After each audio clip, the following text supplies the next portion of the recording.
Ao se aplicar um método numérico, os erros levados aos valores iniciais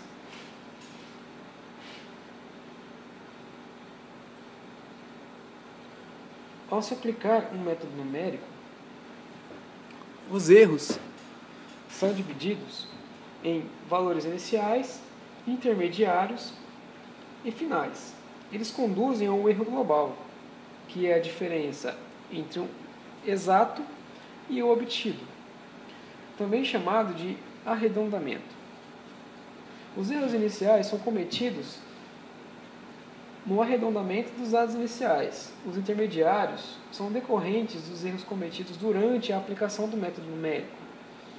E os erros finais decorrem na apresentação final do resultado. Para tipos de arredondamento nós temos o por falta, por excesso, e aquele de número de máquina mais próximo.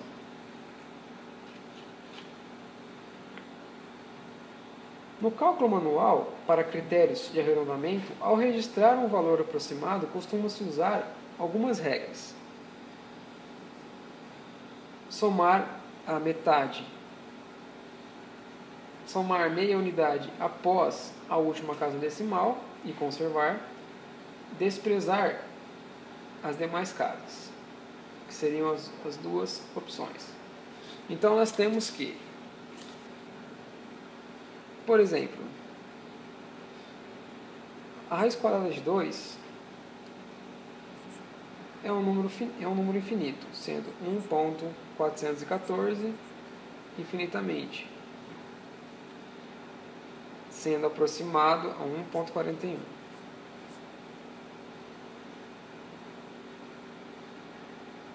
A raiz cúbica de 2, nós temos 1.259, também infinito, aproximadamente 1.26. Pois, no caso do primeiro, temos então 1.414 mais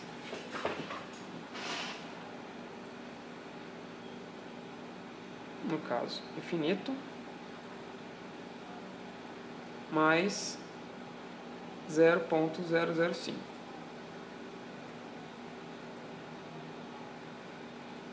que é igual a 1.419,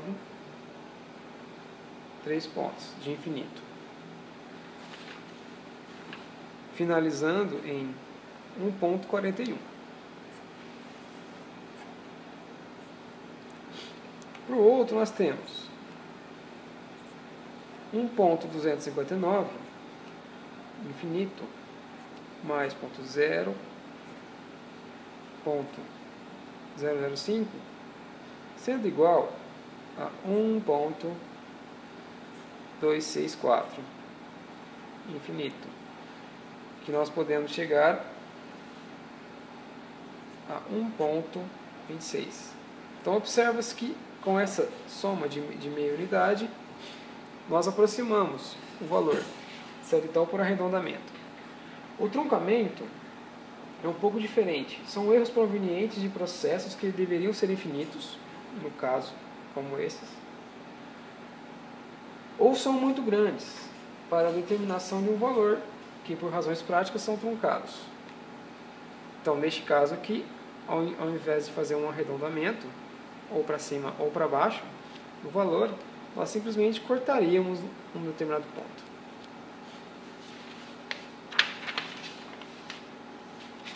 Estes processos infinitos são muito utilizados na avaliação de funções matemáticas, tais como exponenciações, logaritmos, funções trigonométricas e várias outras que uma máquina pode ter. Para um exemplo, nós temos, para um exemplo do truncamento, nós teremos uma máquina pode calcular uma função seno de x, e exponencial de x utilizando as seguintes técnicas. Por exemplo, tem-se que seno de x é igual a x mais x menos x ao cubo sobre 3 fatorial mais x à quinta sobre 5 fatorial menos x à sétima sobre 7 fatorial, sendo uma série alternada, por exemplo, mais infinitos valores. Para exponencial, no caso de Euler, e elevado a x, nós podemos então verificar 1 mais x ao quadrado sobre 2 fatorial mais x ao cubo sobre 3 fatorial e assim sucessivamente. Então, fazendo isso com o truncamento, nós temos um pouco diferente ao invés dessas características infinitas no final aqui. Então, para ficar mais fácil o processamento e mais ideal, nós, por exemplo, podemos aplicar da seguinte maneira. Então, por exemplo, o nosso seno de x, nós podemos ter que ele é aproximadamente x menos x ao cubo de 3 fatorial mais x à quinta de 5 fatorial, sendo então uma série alternada, nós podemos ter aqui x à sétima sobre 7 fatorial mais uma quantidade finita de valores, nesse caso n, mais o nosso 1 elevado a n, menos 1 elevado a n, vezes x elevado a n, ou seja, nosso valor finito, sobre n fatorial. Para exponencial, é a mesma linha. Então, nós temos Euler elevado a x, nós temos a sua aproximação em 1 sendo igual a x mais x ao quadrado sobre 2 fatorial mais 3x ao cubo sobre 3 fatorial, uma quantidade finita de números, mais o x elevado a n sobre o n fatorial, com o n um número finito. Então, a solução nesse caso, como pode ser observado, é interromper os cálculos quando uma determinada posição é atingida. De uma maneira geral, pode-se dizer que o erro de truncamento pode ser diminuído até chegar a ficar na ordem do erro de arredondamento. A partir desse ponto, não faz sentido diminuir-se mais, pois o erro de arredondamento será dominante. Com isso, nós podemos, então, mencionar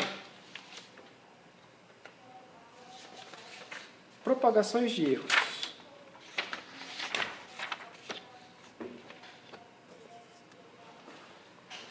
Durante as equações aritméticas de um método, os erros dos operandos produzem um erro no resultado da operação. Como um exemplo, suponha que as operações abaixo sejam processadas em uma máquina com 4 dígitos significativos e, vamos lá, fazendo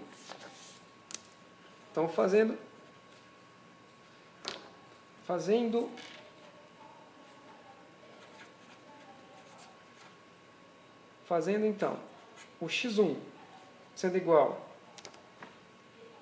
a 0,3491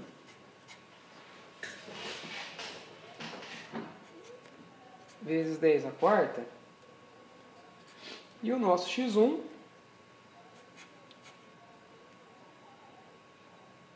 e o nosso x2 sendo 0,2345, 0,2345,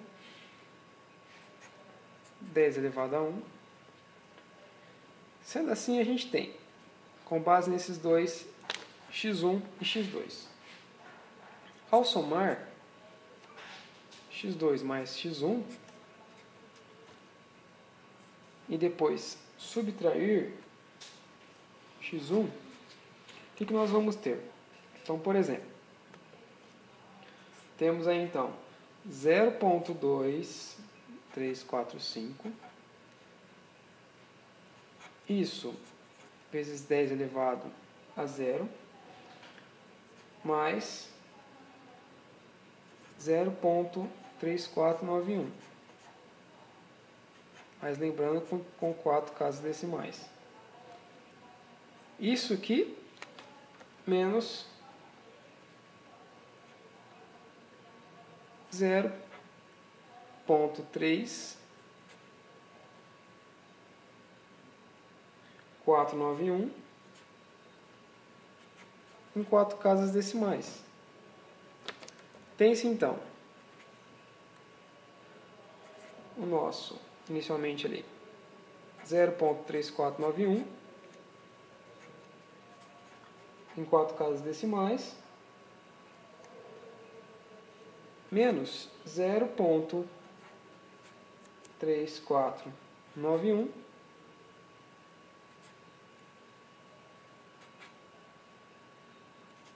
com as 4 casas decimais. Observa-se que esse valor vai dar 0,000. Mas veja, ao pegar essa equação e mudar a ordem, como por exemplo, tem-se então x2 mais, primeiro a gente fazendo a nossa subtração, e depois o que sobrar com o que está de fora. x1 menos x1, o que nós vamos ter? 0,2345 com uma casa decimal, 10 elevado a 0, vai ser mais 0,3491